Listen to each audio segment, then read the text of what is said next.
I think Waltz and Harris are a much more dangerous threat to the Constitution and the Bill of Rights. And hopefully, for the 2028 election, someone will rise to the occasion and make the ballot in all 50 states, and we could vote for her or him. Okay. And I really appreciate you breaking down, why you are supporting, Donald Trump and the reasons that you are extremely skeptical of Kamala Harris and you have some valid criticisms of her past.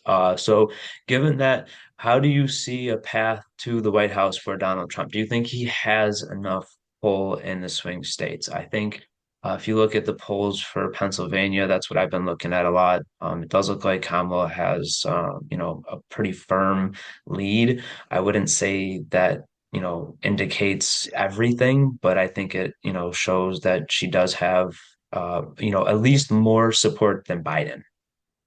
I have no idea what to think about these polls.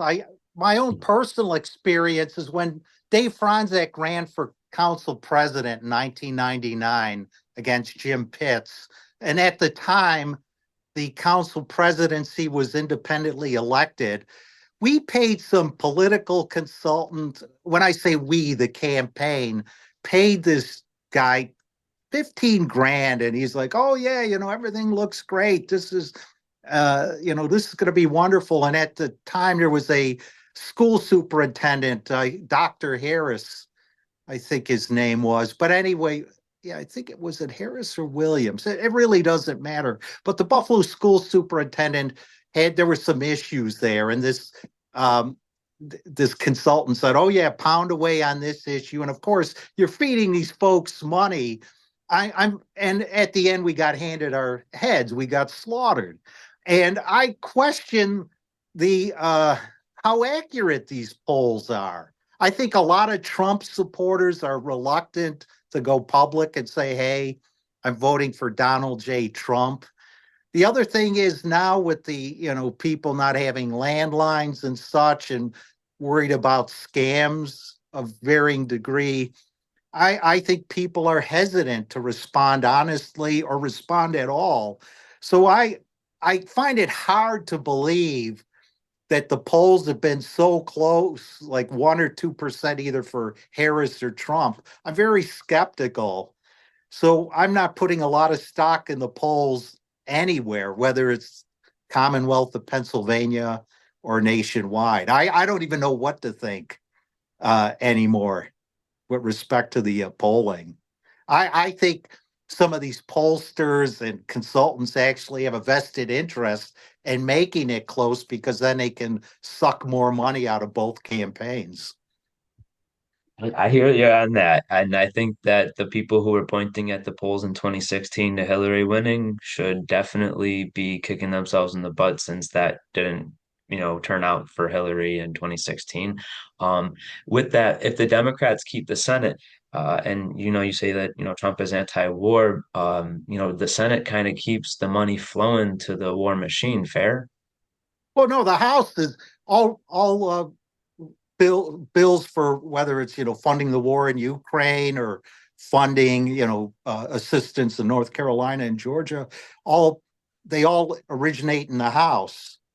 Yes. I just think if you have a divide, if you say have Harris in the White House and then you have say the Republicans take over the Senate, you're just going to have gridlock. And the same if Trump gets in and say the Dems hold the Senate, Lord knows what's going to happen in the House. Again, it'll just be gridlock unless and again, even if one party, whether it's the Democratic Party or the Republican Party, the margins in both the House and Senate are going to be very narrow. And you could have people flip, people resign, people die.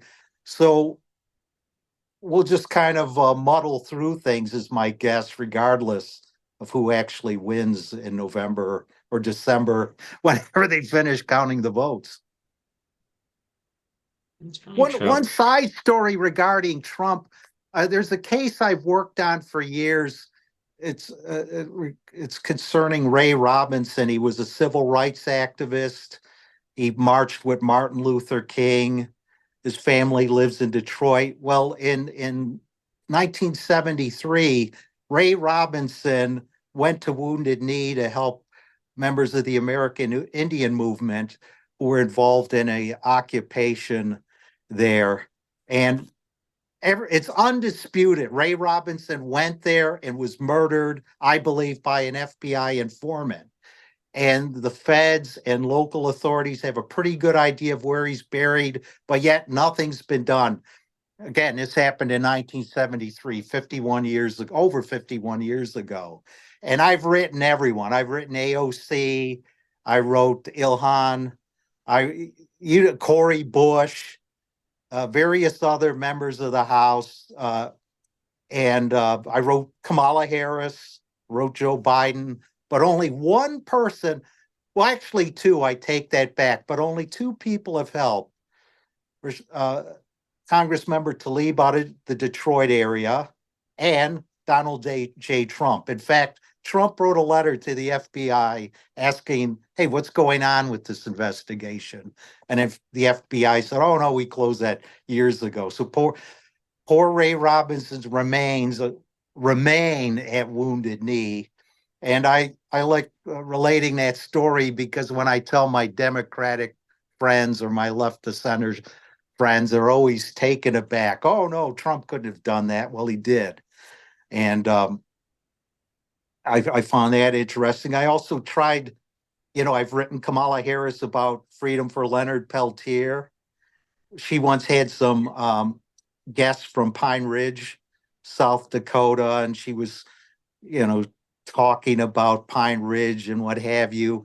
I thought, wow, that's the perfect Insky. I'll write her a letter. FedExed it, no response. Joe Biden, no response. Tried to reach out to Trump in the tail end of his presidency, but it was too insane. He had so many people tugging on his coattails to let somebody out of prison. But another funny story.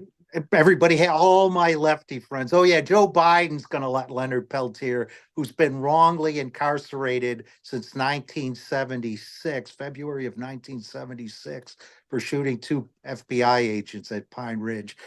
And everyone thought, oh, the Biden-Harris administration will let Leonard out. And in fact, Deb Haaland, who's the head of the Interior Department, is a big Leonard Peltier supporter and got nothing. And I expect nothing from either one of them, either Biden or Harris.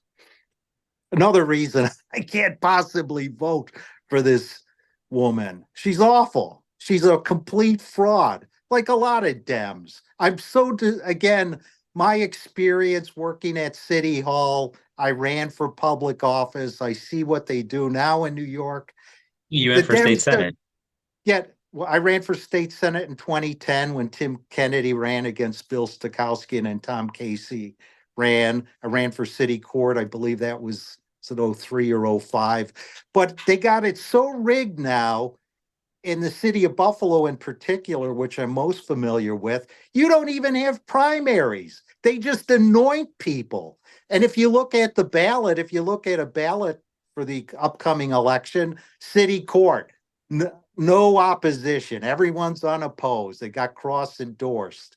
I think you have one family court there's one choice a Republican made it, but most of these races are uncontested. So if the Dems ultimately take over things nationally like they've done in Buffalo and New York State, you're just going to have this one party rule where the friends and relatives of those in power will stay in power.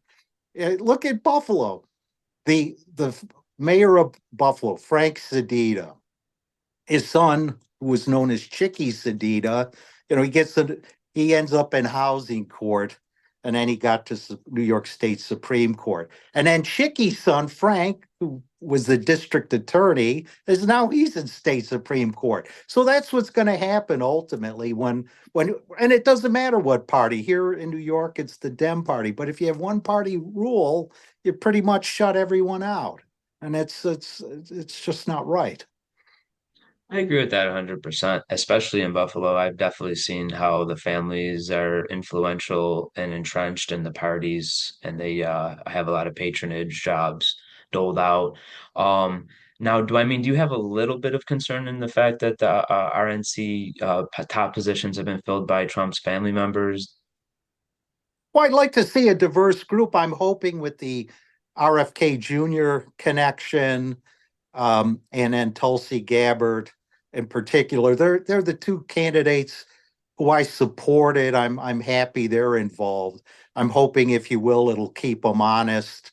And I do think JD Vance is a really sharp guy. Uh, who knows? He may end up disappointing me, but I think he's pretty bright, and I hope Trump doesn't make some of the mistakes he made in the past. Like he had, like his education secretary that I thought she was horrendous. Her name escapes me right now. So we'll see what happens, assuming he even Betsy wins. DeVos? Was that Betsy Yeah, DeVos? that's she. I think she was a terrible pick. Well, there were a lot of terrible picks, and then you go through the list of people he pardoned or commuted sentences for. They were scoundrels. I'm a critic regardless of who's in there. I don't care if you're a Democrat, Republican. On New York, that's pretty much all we have. I don't think. Well, Buffalo Common Council. I think the last non Republican or Dem we had on the Common Council was Kevin Helfer. I think he was a registered conservative. Hmm. Next goes back, my God, what, 30 plus years? Yeah, but and we see how well Buffalo's running. What, third poorest city is it? We're always fighting with Cleveland into Detroit as the most impoverished city in America. Yeah, I mean, it's interesting, like you were saying earlier, that a lot of the Trump voters and supporters are hesitant to, talk. I was talking with a Trump supporter last night in Nevada that, just didn't really want to talk and be on social media discussing that.